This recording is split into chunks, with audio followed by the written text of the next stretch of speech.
Do you hear it? The echoes of the past, the whispers of a distress signal to humanity. Ambassador Zakidal's voice cracked with what could only be described as the alien equivalent of hysterical laughter. All six of his breathing apertures fluttered in disbelief. Why not just invite the Void Eaters for dinner and be done with it? Captain Aeronixos of the Galactic Confederation vessel Harmonious Accord maintained her composure, barely. With all due respect, Ambassador, we had limited options. The Vru Armada has blockaded this entire system. The nearest Confederation fleet is 3 weeks away at best speed. The humans are just beyond the Orion Arm. They could be here in days, if they come at all, chirped Science Officer Trellick, his tentacles twisting nervously around his datapad. They've been remarkably reclusive since the Lapik incident. The Lapik incident. Even after 15 standard years, nobody mentioned it without lowering their voice. The first and last time anyone had attempted to pacify Earth. They've responded. Communications Officer Vin announced, her crystalline form glittering with tension. Message reads, SOS received. Coordinates confirmed. Hold position. The cavalry is coming. Whatever that means. Zakidal's exoskeleton paled to a sickly yellow. It means we're all going to die. I thought that was already the plan, muttered Lieutenant Commander Alex Mitchell from his tactical station. All eyes in the command center swiveled toward the human. He was the only one of his kind aboard, a military liaison assigned to the Harmonious Accord as part of the tenuous diplomatic relations between Earth and the Confederation. Most species found humans unsettling with their endoskeletal structure, bizarre temperature tolerance, and disconcerting tendency to smile when anxious or angry. Mitchell had been tolerated as a necessary political accommodation. Now, he might be their only hope of understanding what was coming. Lieutenant Commander Mitchell, Captain Nixos said carefully, perhaps you could illuminate us on what your people mean by cavalry. Mitchell leaned back in his reinforced chair. Standard seats couldn't handle human weight density, and scratched his beard. His lips quirked in that expression that always made Trellick nervous. It means, Captain, that my people aren't sending aid workers. His smile widened, showing those disturbing bone-white teeth. They're sending soldiers. Admiral Huang Wei of the Earth Defense Force stared at the holographic tactical display, his weathered face illuminated by the blue glow of projected star systems. Let me get this straight, he said to the assembled officers of Battle Group Thermopylae. The Confederation vessel Harmonious Accord, a diplomatic ship that's been ghosting our borders for months, suddenly breaks radio silence to tell us the Vru have them cornered. And what? They expect us to charge to the rescue? Yes, sir, replied Commander Daniels, intelligence officer for the battle group. They're trapped in the Proxima Centauri system with a Confederation ambassador aboard. The Vru fleet outnumbers them 20-1. And why? Huang continued, pacing the length of the tactical table. Should we care about the Confederation's problems? These are the same people who tried to quarantine Earth 15 years ago. The same people who still treat us like we're feral animals. A voice spoke from the doorway. Because they asked for help. Admiral Huang turned to see Captain Marcus Rivera entering the command center. Tall, dark-skinned, and bearing the scars of the Lapik defense across his left cheek, Rivera was one of the few surviving officers from that fateful day. Marcus, Huang acknowledged with a nod. I assume you have an opinion on this matter. I do, sir. Rivera stepped up to the tactical display. The Vru have been expanding aggressively for the past decade. The Confederation has been too fractured to mount an effective defense. If Proxima Centauri falls, the Vru will have a clear path to Sol within 2 years. So if it's self-interest then? Huang raised an eyebrow. Partially, Rivera admitted. But there's another consideration. He paused. The Harmonious Accord has Lieutenant Commander Mitchell aboard. A murmur ran through the assembled officers. One of their own trapped behind enemy lines. And Rivera continued, this is exactly the opportunity we've been waiting for. Huang's eyes narrowed. Explain. The Confederation thinks we're dangerous because they've never seen us fight a real enemy. They've only seen us fight them. Rivera manipulated the display, pulling up schematics of the Vru warships. This is our chance to show them what humanity can really do, and make it clear that we're better as allies than enemies. Admiral Huang considered this for a long moment, his expression unreadable. Then he turned to his executive officer. Ishikawa, prepare battle group, Thermopylae for immediate departure. Full combat loadout. He glanced back at Rivera.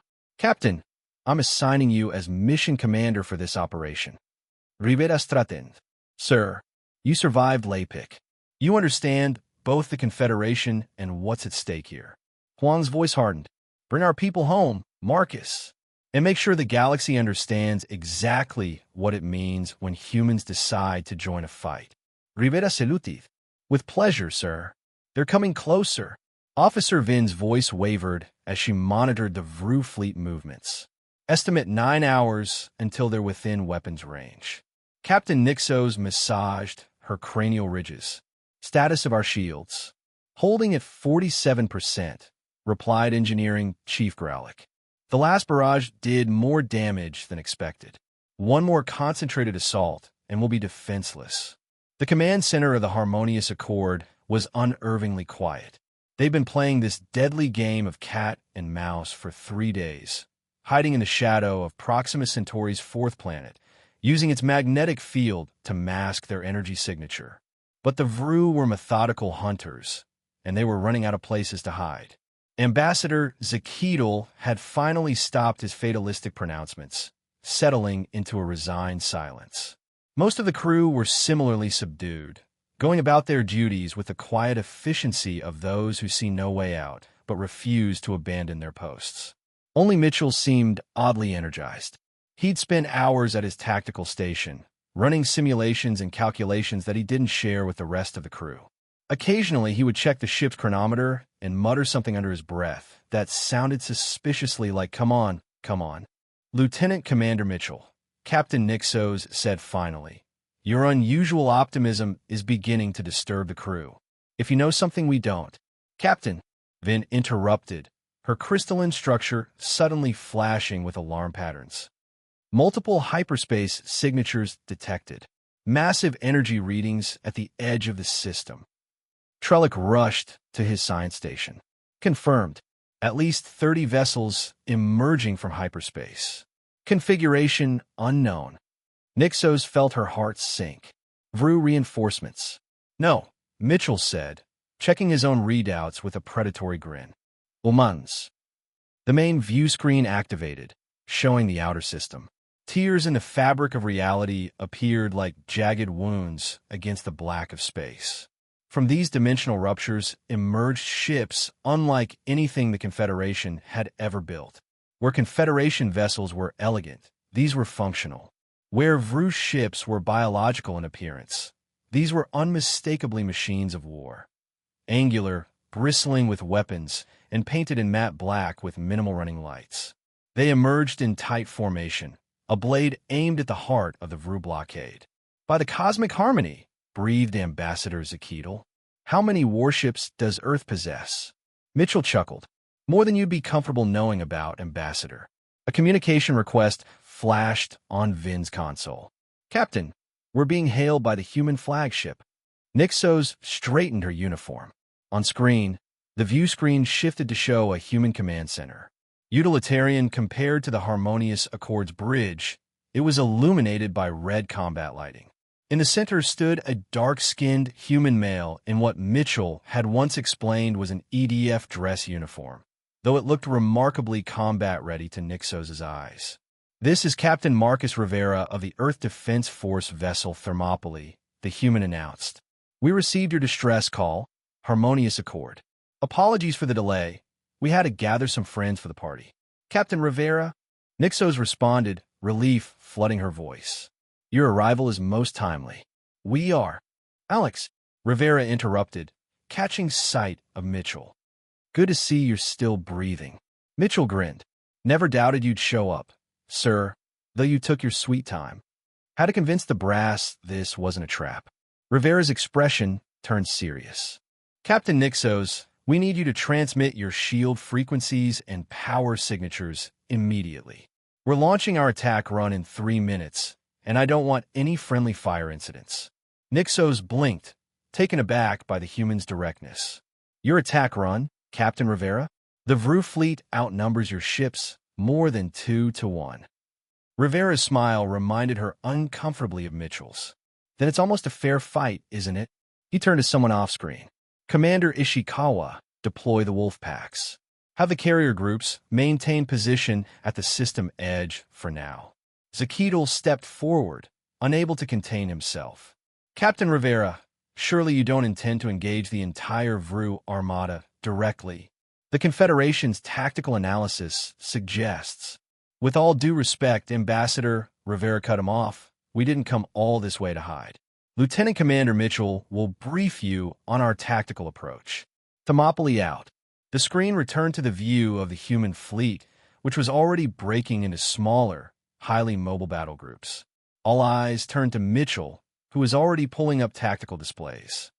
Right, he said, cracking his knuckles in that disturbing way that made Trellick's tentacles curl. Let me explain how humans fight. The Vru commander Draith hadn't survived 3 centuries of warfare by being easily surprised. When his scouts reported the arrival of unidentified vessels, he had reacted with appropriate caution, diverting a quarter of his fleet to intercept while maintaining the blockade around the cowering Confederation ship. When his sensor technicians identified the newcomers as human vessels, he had felt a momentary concern. Humans were classified as a Class 12 Deathworld species, physically resilient and unpredictable. But they were also isolationists, having retreated behind their borders after the Lapik debacle. That they would venture forth for a single Confederation ship seemed unlikely. When the first wave of human attackers annihilated his screening force in less than 15 minutes, Draith realized he had made a catastrophic error. How? He demanded, his chitinous mandibles clicking in agitation as he reviewed the battle footage. How did they penetrate our shields so quickly? His tactical officer, visibly shaken, manipulated the holographic display. The humans are using some kind of modulating energy weapons, Commander. They cycle through frequencies faster than our adaptive shields can compensate. And they're kinetic weapons. They're firing projectiles at relativistic velocities. Our shields are designed to deflect energy, not mass at that speed. Draith absorbed this information with growing unease. The Vru had conquered 17 systems in the past decade, encountering minimal effective resistance. The Confederation's disparate species could never coordinate properly, each bringing their own incompatible technologies and tactics to battles, resulting in predictable defeats. These humans, however, moved with unsettling synchronization. Their smaller ships darted between his formations, striking with precision before withdrawing, drawing his forces out of position.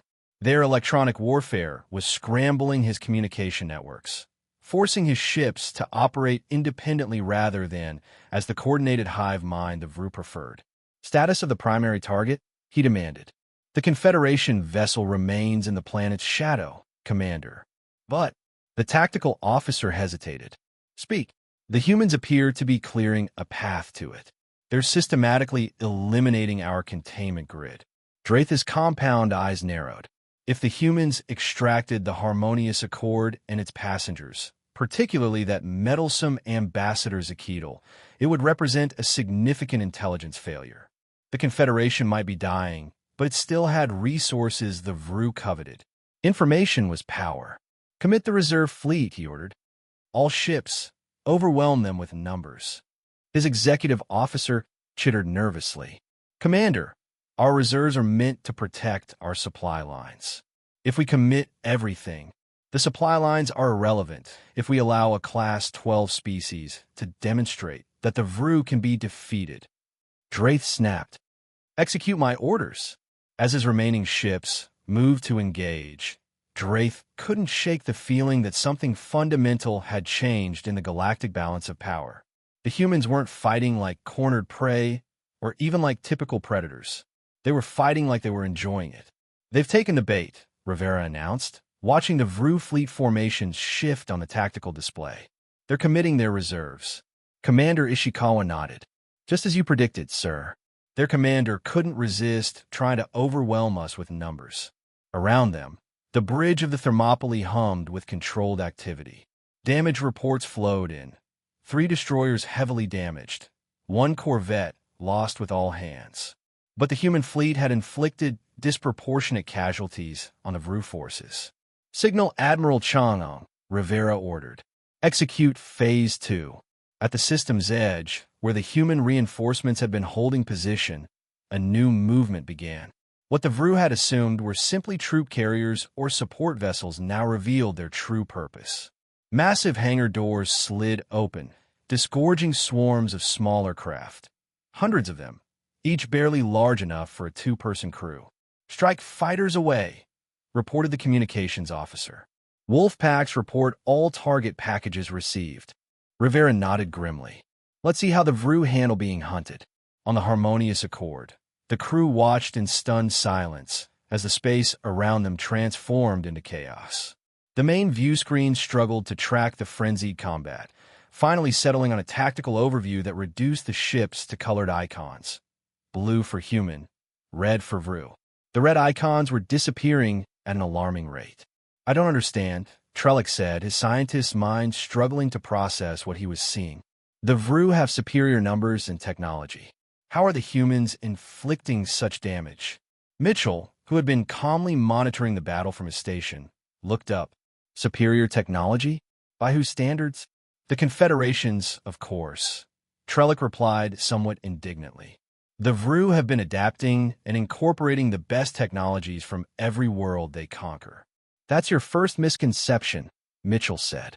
"The Confederation and the VRU both believe in technological superiority, finding the best solution and applying it universally." He gestured to the battle display. "Humans don't think that way. We believe in technological appropriateness." He pointed to a cluster of small, fast-moving blue icons swarming a larger red one. "Those fighters are using technology that would be considered primitive by Confederation standards. Chemical propellants, physical projectiles. But they're perfect for getting under the VRU's energy shields. We don't look for the most advanced solution. We look for the right solution." Captain Nixos watched a VRU dreadnought split apart under concentrated fire from what appeared to be missiles, technology the Confederation had abandoned centuries ago in favor of energy weapons. "In your coordination," she said quietly. "The VRU fight as a hive mind, yet you're countering their every move." Mitchell's expression turned serious. "That's the second misconception.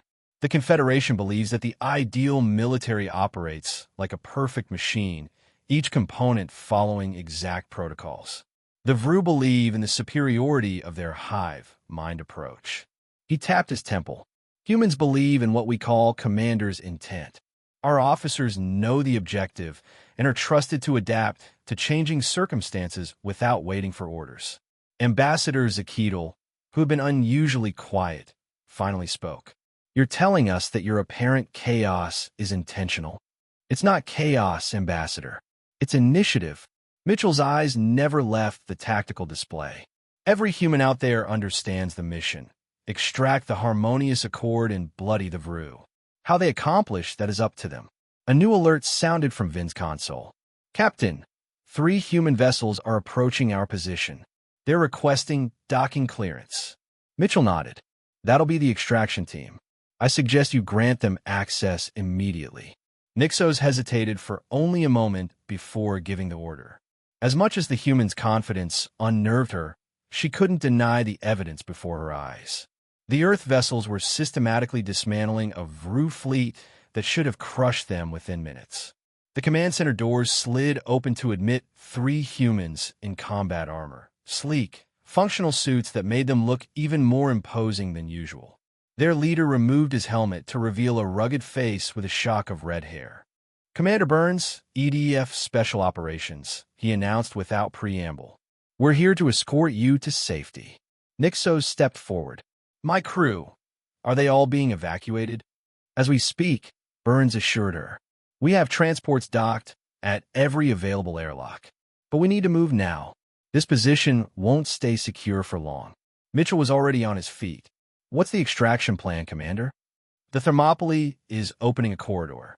We'll rendezvous with the Normandy at the edge of the gravity well, then jump to safety while the battle group covers our retreat." Ambassador Zakidal's breathing apertures fluttered anxiously. "You intend to withdraw?"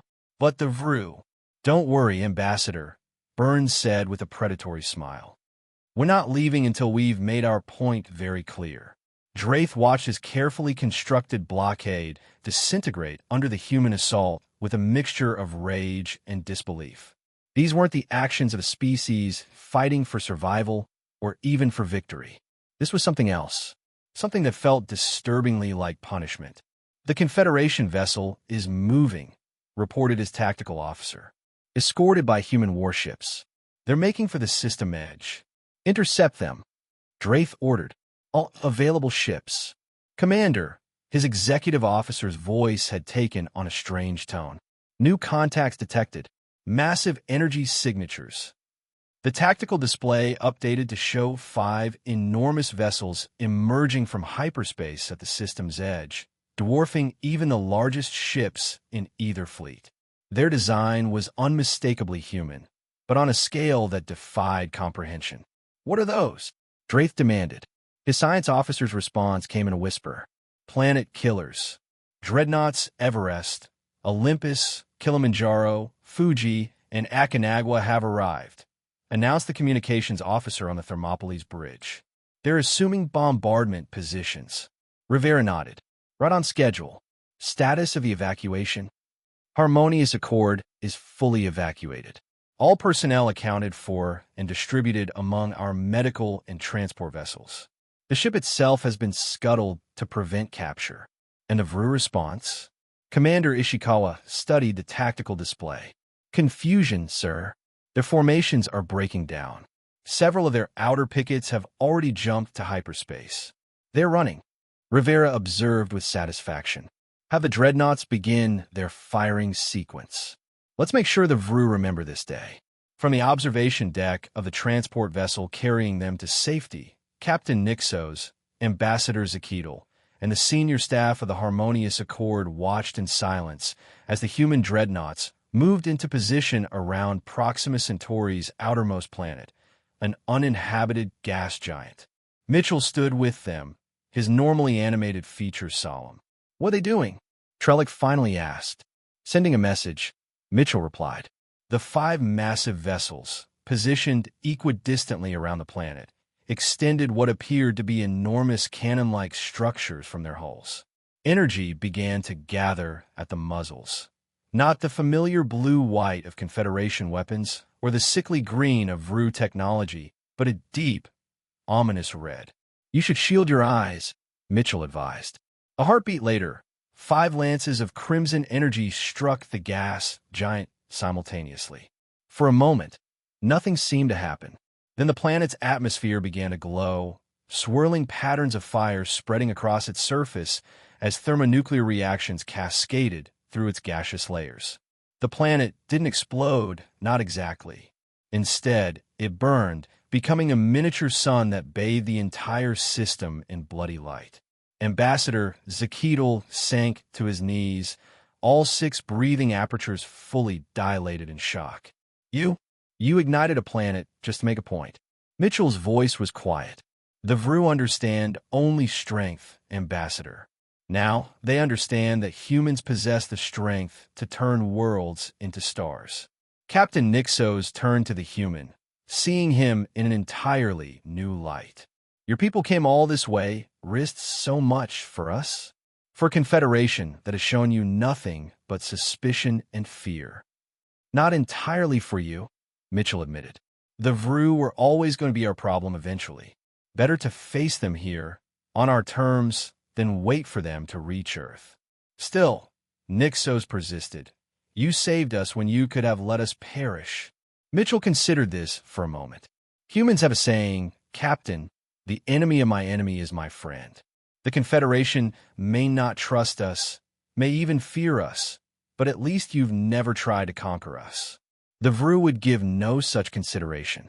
"And now," Ambassador Zakidal asked finally, recovering his composure, "what will Earth ask in return for this intervention?" Mitchell smiled, not the predatory expression from earlier, but something more genuine. "That's not how we operate, Ambassador. We didn't come here to extract payment. We came because someone asked for help, and because it was the right thing to do." He turned back to the viewport where the remnants of the VRU fleet were scattering in disarray. pursued by human warships that showed no sign of breaking off the attack. But if the Confederation is interested in discussing a more formal alliance against the Vru, he added, I suspect my government would be receptive. After all, we've just demonstrated that we make much better friends than enemies. 3 weeks later, Marcus Rivera stood at attention in Admiral Huang's office aboard the EDF headquarters station in Earth orbit. The formal debriefing had concluded, reports had been filed, and commendations issued. Now, only the two of them remained. At ease, Captain, Huang said, pouring 2 glasses of amber liquid from a crystal decanter. This isn't an official conversation anymore. Rivera relaxed his posture and accepted the offered drink. Thank you, sir. To the fallen, Huang said, raising his glass in toast. The fallen, Rivera echoed solemnly. They drank in silence for a moment, honoring the 17 human lives lost during the Battle of Proxima Centauri, as it was now being called. The diplomatic corps is ecstatic, Huang finally said. Ambassador Zakidal has apparently become humanity's biggest advocate in the Confederation Assembly. They're fast-tracking a mutual defense treaty. Fear is a powerful motivator, Rivera observed. Indeed, Huang sat down, setting his glass down. Tell me something, Marcus, off the record. Did we do the right thing? Rivera considered the question carefully. The Vru were always going to be a threat, sir. Sooner or later, we would have had to fight them. At least this way, we chose the battlefield. That's the strategic assessment, Huang acknowledged. I'm asking for your gut feeling. My gut. Rivera laughed without humor. My gut says we just showed the entire galaxy that humans are exactly what they already feared we were. Incredibly dangerous. And yet, paradoxically, we've also gained allies. For now, Rivera traced the scar on his cheek, his permanent reminder of the Lapik incident. The Confederation fears the Vru more than they fear us at the moment. That calculus could change. Huang nodded, understanding the unspoken concern, which is why we continue to build our fleets and reinforce our borders, even as we extend the hand of friendship. Trust but verify, Rivera quoted with a slight smile. An ancient but relevant wisdom. Huang refilled their glasses. The president has approved the expansion of the Dreadnought program. 5 more KES will be laid by year's end. Rivera raised an eyebrow. Planning for contingencies? Precisely, Huang corrected. The galaxy now knows what humanity is capable of. Some will seek alliance, as the Confederation has. Others might see us as a threat to be eliminated before we grow stronger. He sipped his drink. Which brings me to your next assignment, sir. Huang activated his desk display, bringing up an image of a sleek vessel unlike any in the current EDF fleet. More elegant than their utilitarian warships, with lines that suggested both speed and power. This is the Prometheus, Huang explained, the first of our new diplomatic cruisers. Officially, she's a gesture of goodwill, a vessel designed to facilitate cultural exchange and scientific cooperation with the Confederation and other potential allies. And unofficially, Rivera asked, already suspecting the answer. Unofficially, she's our eyes and ears beyond our borders. A reminder of human capabilities wrapped in a diplomatic package. Huang fixed Rivera with an evaluating gaze. She needs a captain who understands both diplomacy and combat. Someone who's seen the worst the galaxy has to offer, but still believes in the possibility of peace. Rivera studied the ship's schematics, noting the weapon systems cleverly integrated into her design. Formidable, but not overtly threatening. When do I leave? He asked simply. Huang smiled. As soon as she's commissioned. 3 months from now. Your first mission will be a goodwill tour of Confederation worlds, with Ambassador Mitchell accompanying you. Mitchell? Rivera's surprise was evident. Alex is becoming an ambassador. His unique perspective proved quite valuable during the recent crisis. The diplomatic corps practically begged for his assignment. Huang's expression turned serious. The galaxy is changing, Marcus. The Vru have been bloodied, but not defeated. The Confederation is finally beginning to recognize the need for unity. And humanity. He gestured to the viewport, where Earth shone blue and peaceful below them. Humanity can no longer hide behind its borders pretending the rest of the universe doesn't exist. Rivera nodded slowly, understanding the weight of what was being asked of him. The Prometheus wasn't just a ship. It was a statement that humans were stepping onto the galactic stage, not as conquerors or isolationists, but as partners. Dangerous partners, perhaps, but partners nonetheless. "I'll need to select my crew," he said. "You'll have your pick of volunteers," Huang assured him. "After Proxima Centauri, half the fleet wants to serve under you." Rivera finished his drink and stood. "Then I'd better not disappoint them." As he turned to leave, Huang called after him. "Marcus, one more thing." "Sir, when the Vru attacked the Lapik colony 15 years ago, you lost your family." Huang's voice was gentle but firm. "Don't let that define humanity's place in the galaxy. We can be more than our capacity for vengeance." Rivera touched the scar on his cheek, a reminder not just of loss, but of survival. "With respect, Admiral, vengeance isn't what drives me. What happened at Lapik taught me that the galaxy is full of dangers. What happened at Proxima Centauri taught me that it's also full of possibilities." He straightened once again, the composed officer rather than the man haunted by old wounds. Humanity isn't entering the galactic community seeking enemies or retribution. We're simply making it clear that when we offer friendship, it comes with the full weight of our protection. Admiral Huang nodded, satisfied. "Safe travels, Captain. Make us proud out there." "Count on it, sir." Rivera saluted crisply and departed, already mentally assembling his crew and planning their journey into a universe that would never again underestimate the Death Worlders of Earth. In the vast chamber of the Confederation Assembly, Ambassador Zakhetal stood before representatives of 200 species, his testimony on the Battle of Proxima Centauri drawing to a close. "So you see," he concluded, "we have fundamentally misunderstood humans from the beginning. We classified them as dangerous because they evolved on a world that would kill most of us within hours. We feared them because they possess physical capabilities and aggressive tendencies beyond our comprehension." He paused, his breathing apertures expanding and contracting for emphasis. "But we failed to recognize their defining characteristic. Humans don't just survive adversity, they forge it into strength. They don't just fight for themselves, they fight for others who cannot. The same ferocity that makes them formidable opponents makes them invaluable allies." Murmurs rippled through the assembly as representatives conferred with their aides. "The human fleet could have retreated after securing our evacuation," Zakhetal continued. "Instead, they stayed to ensure the Vru understood the consequences of threatening those under human protection.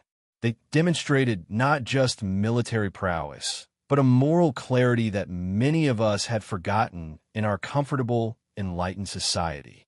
The first speaker of the assembly rose, her bioluminescent patterns reflecting her skepticism. "You seem remarkably enthusiastic about a species that ignited a planet as a warning, Ambassador. Some might call such an act barbaric." Zakhetal acknowledged this with a dip of his head. "By our standards, perhaps. But consider this. Not a single inhabited world was harmed. No civilian casualties were reported. The humans selected a target that would demonstrate their capabilities without inflicting unnecessary suffering." He spread his upper limbs in a gesture of emphasis. "How many of us can claim such precision in our own military actions?" The representatives shifted uncomfortably, well aware of the Confederation's spotty record in conflicts where civilian populations became collateral damage. "I submit to this assembly," Zakhetal declared, "that we have been given a rare second chance. 15 years ago, we attempted to quarantine Earth out of fear. Today, humans have proven that they deserve not our suspicion, but our gratitude and respect." He activated a holographic display showing the proposed treaty, an alliance between Earth and the Confederation against the Vru expansion. "The humans have a saying, 'The enemy of my enemy is my friend.' I believe it is time we embrace this wisdom and recognize that in a galaxy with predators like the Vru, having our own predators, ones with a moral compass and a willingness to protect others, may be our salvation rather than our doom." As the assembly erupted into debate, Zakhetal stepped down from the podium. "Whatever the outcome, The galaxy had changed irrevocably. The Death Worlders had emerged from isolation, and a message they had sent was unmistakable. Threaten those under human protection at your peril. Behind him, the treaty projection rotated slowly, its title glowing in the formal script of Galactic Standard. The Proxima Accords, mutual defense and cooperation between Earth and the Galactic Confederation. Below it, a simple human phrase had been added at the insistence of the Earth delegation, for words that encapsulated the new relationship they sought to build. Come in peace, or else.